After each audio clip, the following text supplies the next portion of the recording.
5장 18절의 말씀 우리 한 목소리로 함께 읽겠습니다. 술 취하지 말라. 이는 방탕한 것이니 오직 성령으로 충만함을 받으라. 아멘.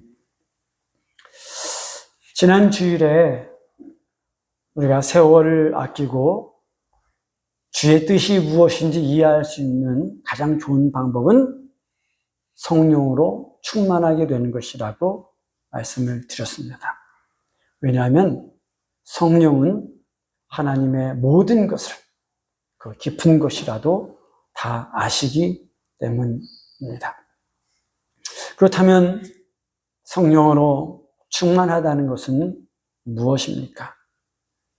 술 취하는 게 술로 우리의 몸을 채운 것이라면 성령으로 충만한 것은 성령으로 우리 마음을 채우는 것입니다.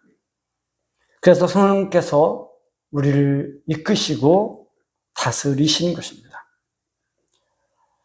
성령을 마시는 것으로, 그래서 우리에게 채우는 것으로 이해하는 것이 우리에게는 좀 낯선 그런 표현이지만 사실은 예수님께서도 성령을 마시는 것으로 비유하셨습니다.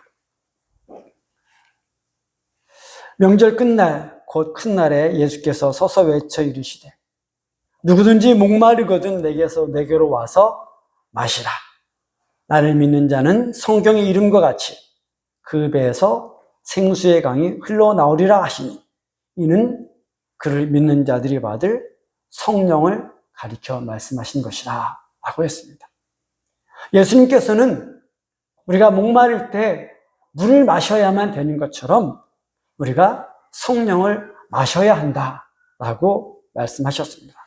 그만큼 우리에게 성령이 절대적으로 필요함을 가르쳐 주셨습니다.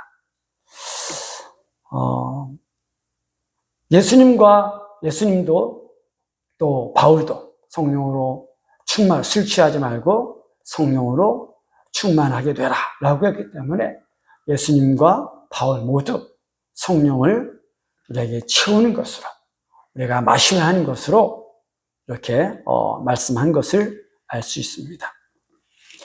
그렇다면 사도 바울로부터 성령으로 충만하게 되라 라는 그런 명령을 받았던 데살로니가의 교인들은 어떤 사람들이었을까요?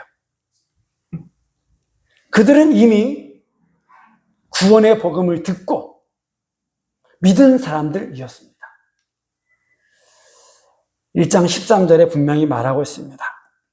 그 안에서 너희도 진리의 말씀, 곧 너희의 구원의 복음을 듣고 그 안에서 또한 믿었다라고 분명히 말합니다.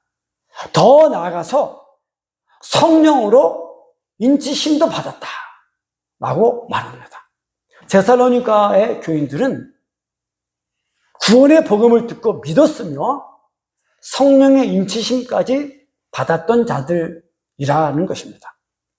성령으로 인치시다는 것이 무엇입니까?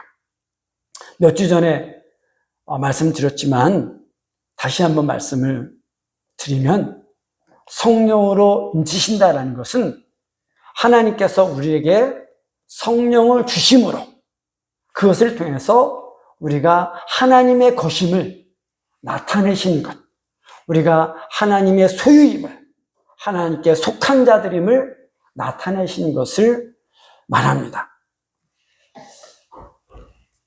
제가 최근에 책을 샀어요. 그런데 책을 사면 저는 이렇게 책 위에다가 제 이름을 이렇게 써 놓습니다. 이유가 무엇일까요? 이렇게 해놓으면 누구든지 이 책을 볼 때, 이 책은 제 책이라는 것을 알 수 있기 때문입니다. 혹시라도 누구한테 주었다 할지라도 다시, 그분이, 이거 유 목사님한테 빌린 책이구나, 라고 들려줄 수도 있기 때문입니다. 하나님께서 우리에게 성령을 주시는 것이 그 이유입니다. 우리가 하나님의 것임을 나타내시는 것입니다. 그리고 하나님께서 성령을 주심으로 우리가 하나님의 것임을 나타내시는 것은 우리가 구원의 복음을 듣고 믿었다라고 하는 것, 우리가 구원받았다라는 것을 하나님께서 친히 인정해 주시는 것이기도 합니다. 바로 그것이 성령으로 인치시는 것의 의미입니다. 그런데 성경은 하나님께서 우리에게 성령을 주심으로 우리에게 인치신 것을 다양하게 표현했습니다. 그 대표적인 예가 가이사랴에 있었던 백부장 고넬료와 그의 친척들과 그의 친구들에게 성령이 임하셨을 때 나타났던 표현입니다. 베드로가 이 말을 할 때 성령이 말씀 듣는 모든 사람에게 내려오시니 라고 표현하죠. 성령이 임하셨다라는 표현입니다. 베드로와 함께 온 할례받은 신자들이 이방인들에게도 성령 부어주심으로 말미암아 논란이 있는 방언을 말하며 하나님 높임을 들음이로라. 이에 베드로가 이르되 이 사람들이 우리와 같이 성령을 받았으니 능히 물로 세례 베품을 금하리요 라고 했습니다. 처음에는 성령이 내려오셨다라고 표현하고 다음에는 성령을 부어주셨다라고 표현하고 마지막으로 성령을 받았다라고 표현했습니다. 그런데 이 모든 것은 하나의 사건에서 일어난 일이었지 서로 다른 별개의 사건에서 일어난 게 아니었습니다. 그러므로 성령이 임하신 것, 성령을 부어주신 것, 성령을 받은 것은 하나의 사건이었음을 우리가 분명히 알 수 있습니다. 그렇다면 왜 이렇게 차이가 날까?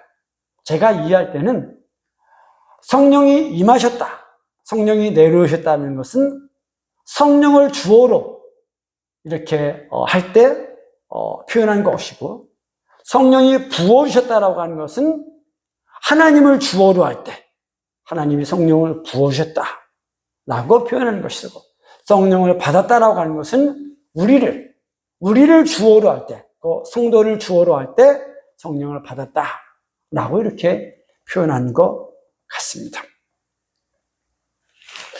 어쨌든 데살로니가의 교인들은 성령으로 인지심까지 받았으니까 이미 성령이 임하시고 성령이 부어주시고 성령을 받은 자들이었음을 우리가 알 수 있습니다. 그리고 그들은 성령으로 충만했던 자들이었습니다.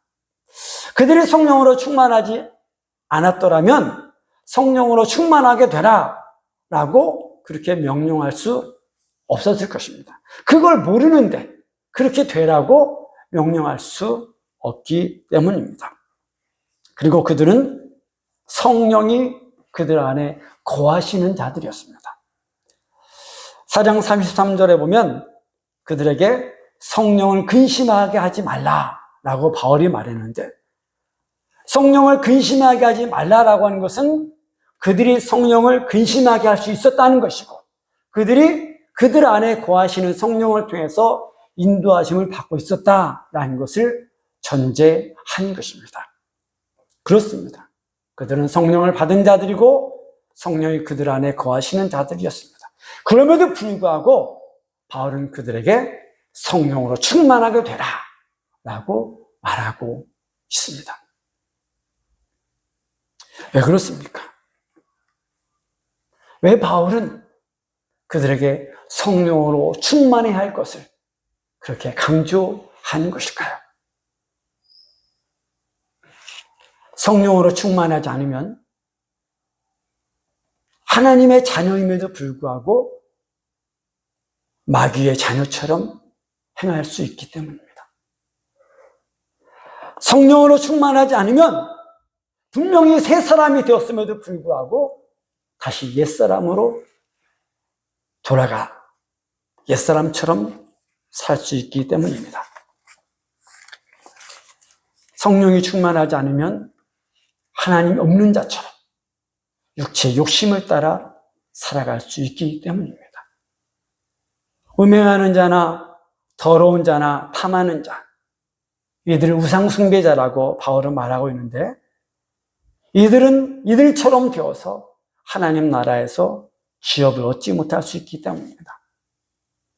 제가 지금 성령이 충만하지 않으면 우상숭배자가 될 수 있다. 음행하는 자, 더러운 자, 탐하는 자가 될 수 있다. 라고 말했고, 하나님이 없는 자처럼 육체 욕심을 따라 살아갈 수 있다. 다시 옛사람의 모습으로 살아갈 수 있다라고 말했는데, 이 모든 내용들은 사도 바울이 지금 에베소서 안에서 에베소 교인들에게 권면하고 있는 내용들입니다. 왜 이런 것들을 말했을까요? 에베소 교회 안에 그렇게 살아가고 있는 자들이 있었기 때문이었습니다. 그래서 바울이 그렇게 경고하고 있는 것입니다. 너희들 그렇게 살다가는 하나님의 나라에서 기업을 얻지 못해. 하나님의 나라에 들어가지 못해. 라고 경고하는 것입니다. 바울은 분명히 그들이 구원의 복음을 듣고 이미 믿었던 자들이었다. 성령으로 인치심을 받은 자들이었다라고도 분명히 말했습니다. 그럼에도 불구하고 바울이 이렇게 경고하는 것은 그들이 성령으로 충만하지 않으면 이런 모습들이 그들에게서 나타날 수 있기 때문이었던 것입니다.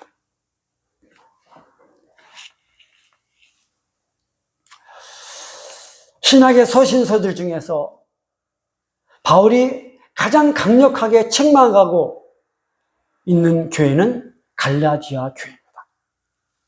갈라디아 교회를 보면 바울이 무척 화가 난 것 같은 그런 느낌을 받을 수가 있습니다. 왜 그럴까요? 갈라디아 교회가 바울이 그들에게 전해줬던 복음을 버리고 다른 복음을 쫓고 있었기 때문이었습니다.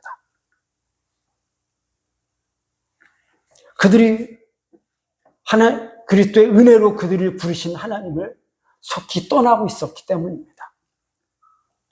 그런데 갈라디아서 3장에 보면 바울은 그들이 성령을 받았다라고 말하고 있습니다. 성령을 받은 자들이었는데도 불구하고 하나님을 떠나서 다른 복음을 쫓는 자들이 있었던 것입니다.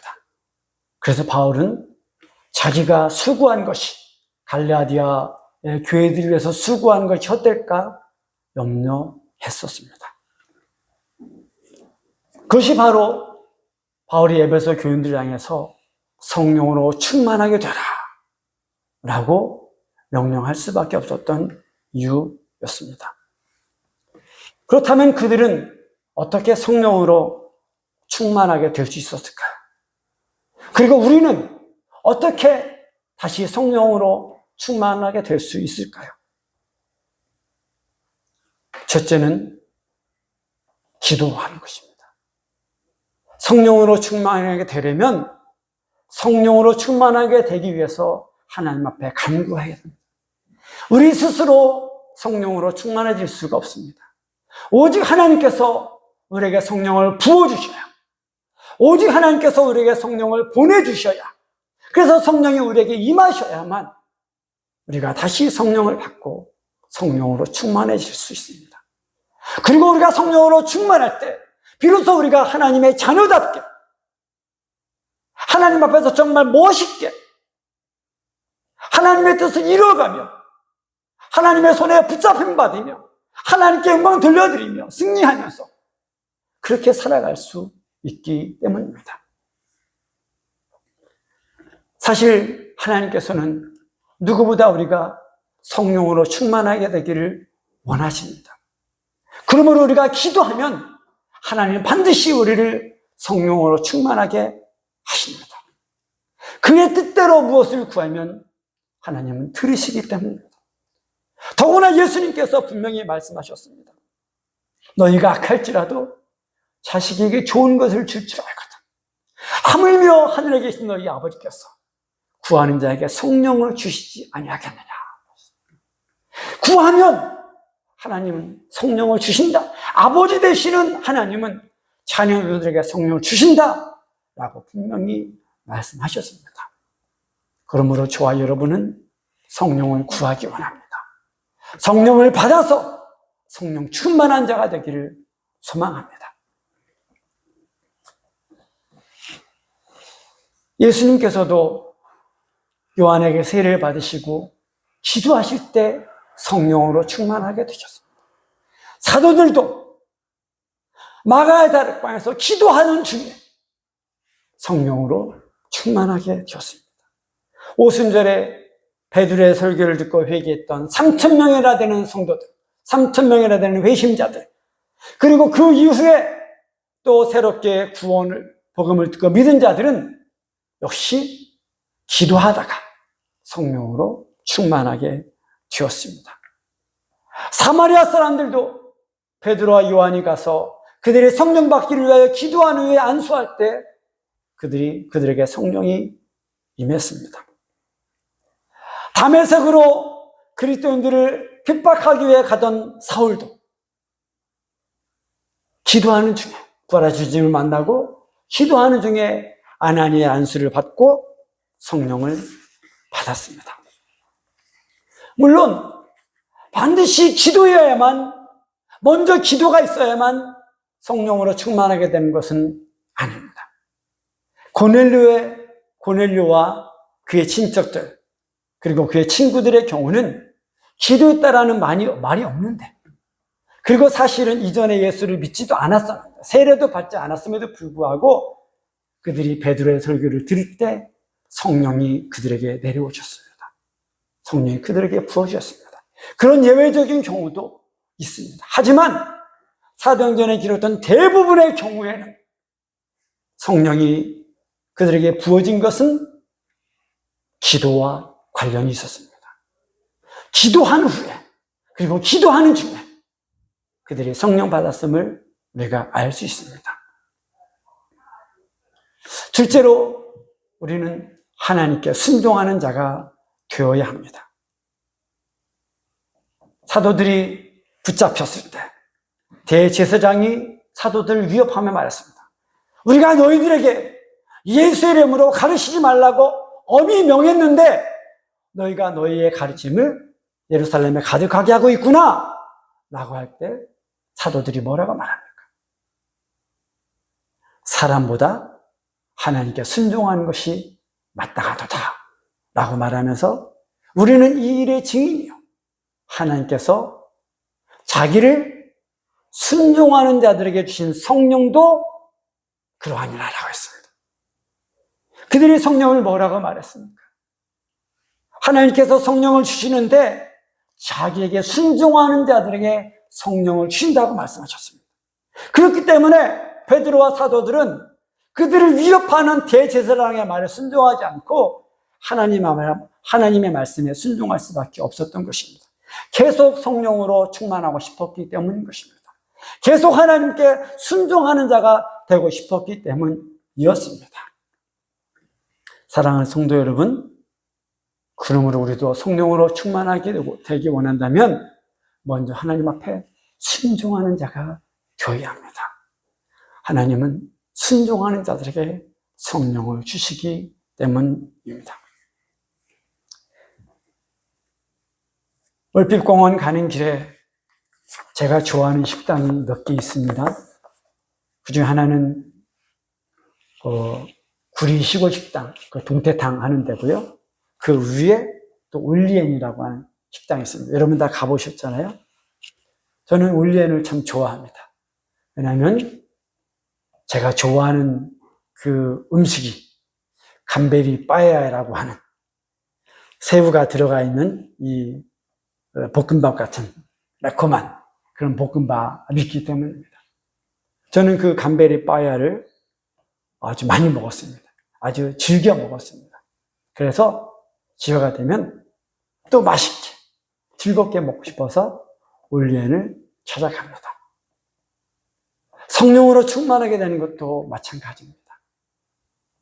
성령으로 충만했던 경험이 있으면 그때가 얼마나 좋았던지 알았기 때문에, 성령으로 충만했던 때 내가 하나님의 손에 붙잡힌 것 같아서, 내가 성령으로 충만했을 때 정말 하나님 앞에 멋있게 하나님의 일을 하면서 하나님의 뜻을 이루어가면서 하나님의 이름을 높이고 하나님께 영광을 얻었던 것들을 생각하며 다시 성령으로 충만하고 싶은 마음이 우리 마음에 있습니다.